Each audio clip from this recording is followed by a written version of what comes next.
Given, that's how we live it. Don't be mad at the system, it's simply how we've existed. I hear a lot of people talking like they politicians and choose. Bonjour à tous et à toutes. Enfin, le Real a des grosses chances, des grandes chances de jouer l'Europa League. Non, je rigole. On va débriefer les matchs d'hier qui venaient de se jouer entre le Real et l'autre équipe là, et le Real a perdu par 2-0. Mais vous allez me dire que le Real a perdu comment par 2-0? Normalement, c'est le Real qui devait déjà tuer les matchs en première mi-temps. Si vous avez bien, je m'excuse, bien regardé le match, le Real devait déjà tuer les matchs en première mi-temps avec peu d'occasions qui se sont créées, mais par manque, je ne peux pas dire par manque d'efficacité. Bon, Zidane avait ses joueurs et les joueurs se sentaient prêts et il les a alignés. Là, je ne peux pas dire par manque d'efficacité. Pas manque d'efficacité parce qu'il y a des joueurs quand même importants qui étaient dans les 11 de départ. Par exemple, Asensio et j'en passe.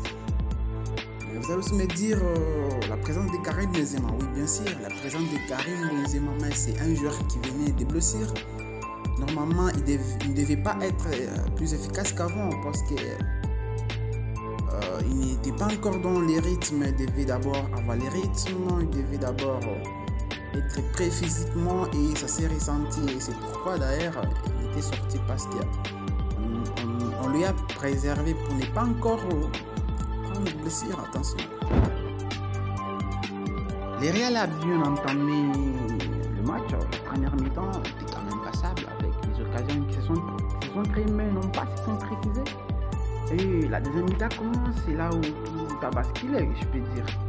Avec le premier but, je pensais que le Real va égaliser parce que le Real attaquait. Et s'il prend encore le deuxième but, je pense qu'il devait encore se prendre le troisième but si je n'étais pas pris dans mon heureusement, mais je ne peux pas dire heureusement seulement, malheureusement aussi. Heureusement parce qu'ils n'ont pas pris le troisième but, mais heureusement.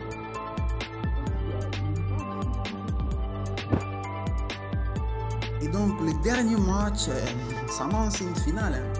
Tous les 4 équipes s'annoncent une finale. Il y a l'Inter qui a battu l'autre équipe là et le Real a chuté à l'extérieur. Donc les 2 derniers matchs, ça reste deux finales. Donc celui qui gagne est qualifié, celui qui rate un match, lui soit éliminé, qualifié, soit descend en Europa League. Et là, j'ai vraiment peur que le Real puisse jouer l'Europa League. Moi, d'après moi, je ne suis pas.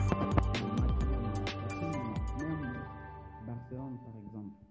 Je ne voudrais jamais qu'il joue l'Europa League. Je préfère être éliminé et préparer mieux ma saison plutôt qu'aller en Europa League. Comparé des championnats, quand même, il y a une grosse différence. L'Europa League, c'est pas le niveau du Real ou soit du Barça. Je préfère carrément être éliminé et préparer ma saison que d'aller jouer l'Europa League. Ça n'a pas vraiment d'importance dans ces genres dans ces gros équipes. C'est vraiment, je peux dire, ça ne passe pas. Donc, le Real a perdu par 2-0. Alors, on va commencer par la composition que Zidane nous a donnée. La composition, elle était pas mal parce que le match précédent, on a vu des Mariano qui s'est donné. On a vu des Lucas Vazquez qui est en forme, je peux dire. Mais j'ai trouvé le point faible, c'était, je peux dire, Marco Asensio. C'est celui qui était, je peux dire, les points faibles de ces matchs. Et si par exemple il avait débuté avec Vinicius, il devait y avoir plus de transition, plus de vitesse. Et ça devait quand même peut-être, on ne sait jamais, apporter quelque chose de différent. Mais quand il y a Marco Asensio, il n'est pas vraiment en confiance et il est titulaire alors que c'est un match qui détermine votre futur. et vous mettez des joueurs qui n'ont pas vraiment, qui ne sont pas vraiment en confiance, ça peut pénaliser toute une équipe. Mais non plus, je ne peux plus vraiment l'attaquer parce que c'est la toute la deuxième mi-temps, presque tous les joueurs du Real étaient en deçà, étaient en dessous. Tant mieux pour eux parce que moi je suis barcelonais, tant mieux pour eux. Mais cela ne peut pas m'empêcher de commenter ou de faire des débriefs pour le Real. Là, je peux vous dire clairement que je suis content parce que le Real a perdu. Mais en même temps, je me dis, ce n'est pas aussi bien que des grosses équipes puissent commencer à jouer des petites compétitions. Je ne dis pas que le Real est éliminé, non. Mais je dis, bon, si le Real fait déjà, si le Real joue son dernier match et qu'il perd les matchs là, imaginez ce que ça peut faire. Donc, si le Real perd ses matchs, les derniers matchs en Ligue des Champions, c'est l'Europa League. Parce que lui, avec celui qui est derrière lui, celui qui est derrière, s'il perd son match, il sera éliminé. Donc, comme le Real, par exemple, il y a beaucoup de points que celui qui est derrière lui. S'il est bâti dans les derniers matchs, donc il sera en Europa League. C'est comme ça.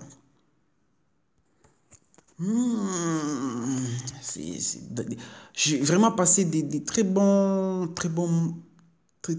moments depuis avant-hier avec les victoires qui s'enchaînent de Barcelone. Et aussi, imaginez ce que ça fait. Les Real aussi, les défaites du Real qui s'enchaînent. Imaginez ce que ça fait pour nous les supporters. Et imaginez ce que ça fait aussi pour les supporters de nos voisins.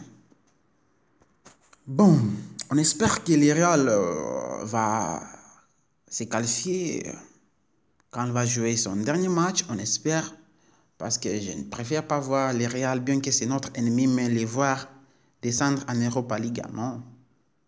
On est des ennemis, mais il y a des moments quand même, il faut sortir les choses là d'ennemis et faire la logique des choses et dire la vérité. Moi, je n'aimerais jamais voir le Real jouer l'Europa League, car c'est une compétition pas du niveau du Real ou du Barça. Mais normalement, le Real a son destin en main. S'il perd, il descend en Europa League et s'il gagne, il est qualifié.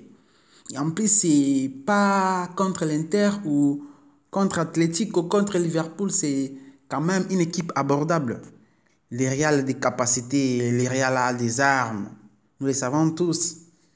Et si vous avez déjà constaté, le Real joue mieux quand il est en sous-pression. Et j'espère que le dernier match, comme ils seront en sous-pression, ils vont vraiment donner tout.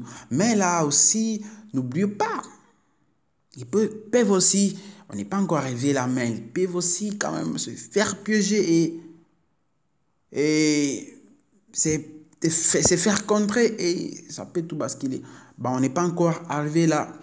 Bon, mais ce que je peux dire pour les Real, c'est une grande institution. Une grande institution. Et j'espère que les Real va quand même se remobiliser. Et c'est la fin de la vidéo.